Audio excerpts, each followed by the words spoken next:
Welcome to the shooting show.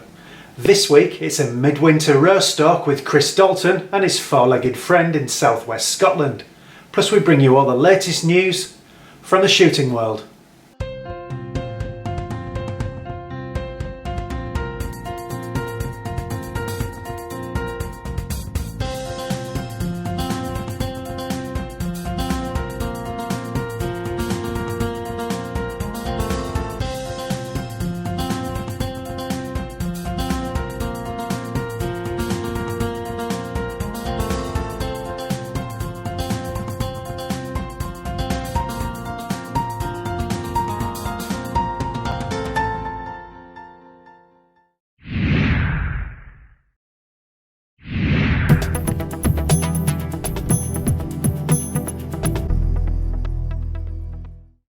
We joined Chris Dalton in the middle of December, hoping to give his trainee deer dog a real stalking experience in the field.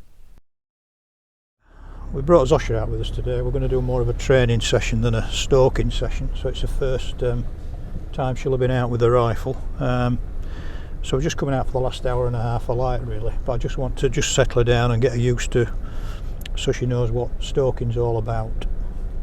So we're going into one of the forests, and really I'm just going to walk her steadily by the side of us, see how she performs, and then we're going to lie up somewhere for an hour, just get her used to the steadiness that's going to be required when she knows what it's all about. I don't really want her rock steady to heel like I would with a gun dog. I want her to work a little bit in front, and it'll take a while for her to understand what that's all about, and she'll be scenting things like woodcock and pheasant and mice and voles and deer probably, but once she starts connecting with the shooting aspect of stalking, i.e. I've shot a deer and she's been allowed to recover it a few times, hopefully that'll start to imprint on her.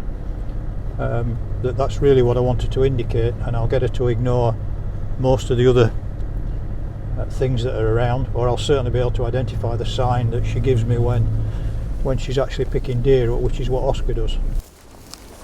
Good girl. Of course, with cull quotas to think about, it'd be nice to get a rodo on the ground too.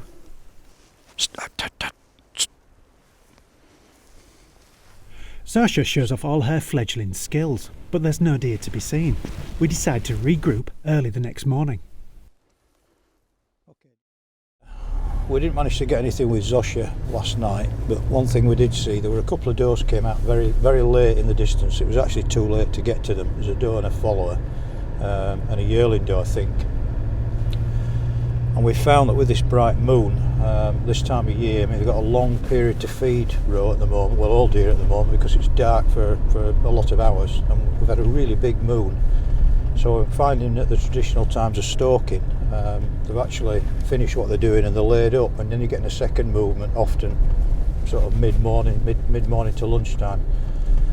So we're going to try and beat them at their own game this morning. We're coming out really early, and I want to get into a position in the dark, and then we'll see if we can find one of these does just moving around, literally just as we've got enough light to shoot.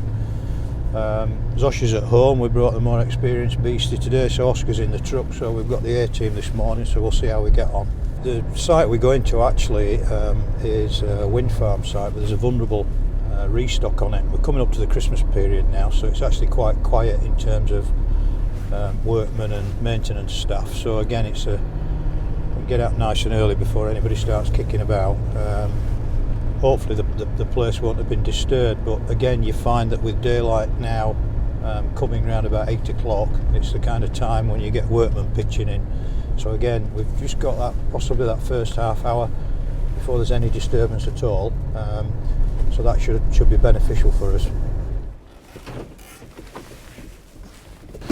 Right, so I just got some new batch of gecko ammunition, so I'm going to hide that on the range the other day, which is really good. So I'm going to put that into there.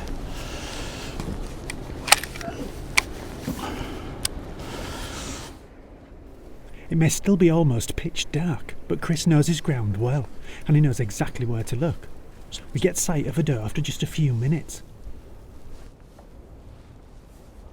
There's only a row down there. I can just see the white backside. It's a bit dark still, but let's see what we've got.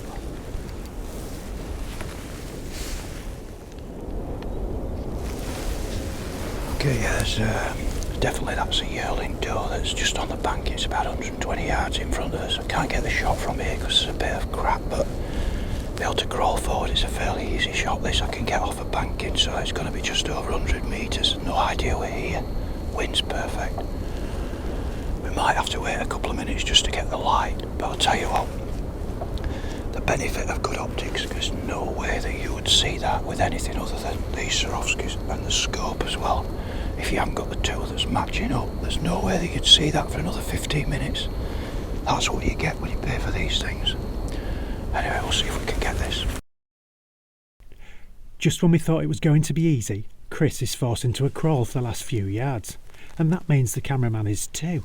Staying a few yards behind Chris, we get in position, ready for the shot.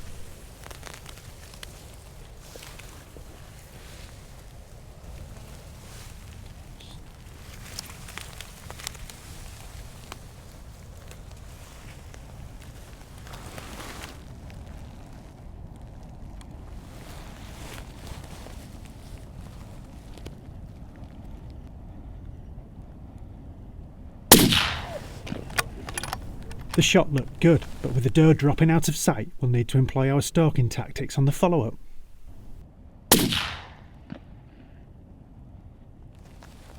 Just like to let everything settle down for 5 minutes, let the deer completely drift off. I don't like to go straight out to a deer after it's been shot. With the 5 minutes up, experienced deer dog Oscar takes the lead. He's straight onto the trail and brings us upon the dead doe in double quick time. I think we've achieved what we wanted to do. Got out of the car basically, and the doe ran down in front of the camera, so we got quite a nice shot of the doe.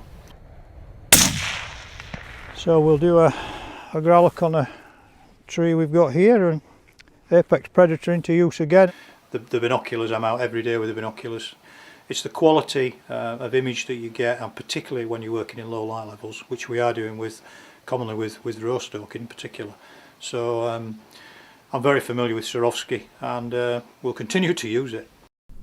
The stalk's over, and Chris can get to the growlock before putting the doe in the apex predator roe sack. Now he's one closer to the cull quota, maybe Chris can have a few days off for Christmas.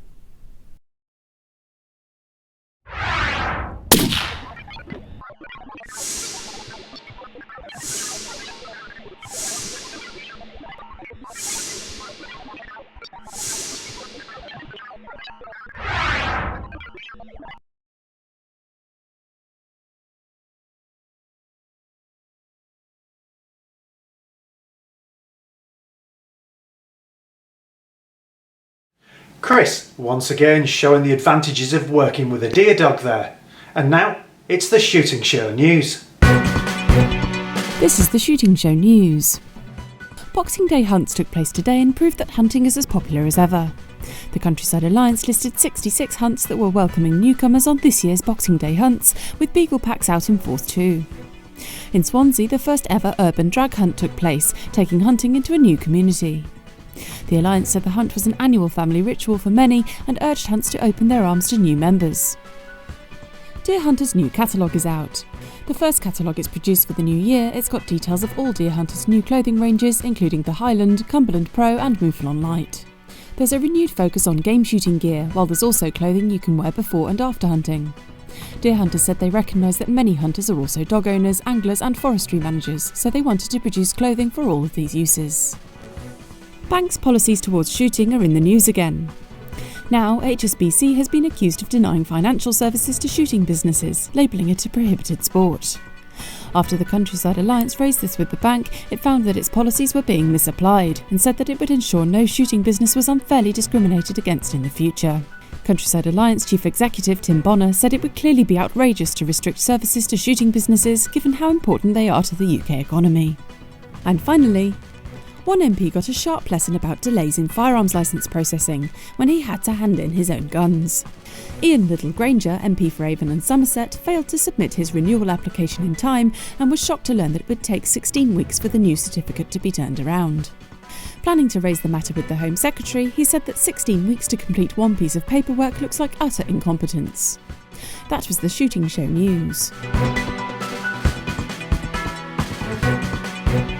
Well, that's it for this week. Thanks for watching. and a happy Christmas to you all. Please don't forget to tune in next week for the 2016 outtakes.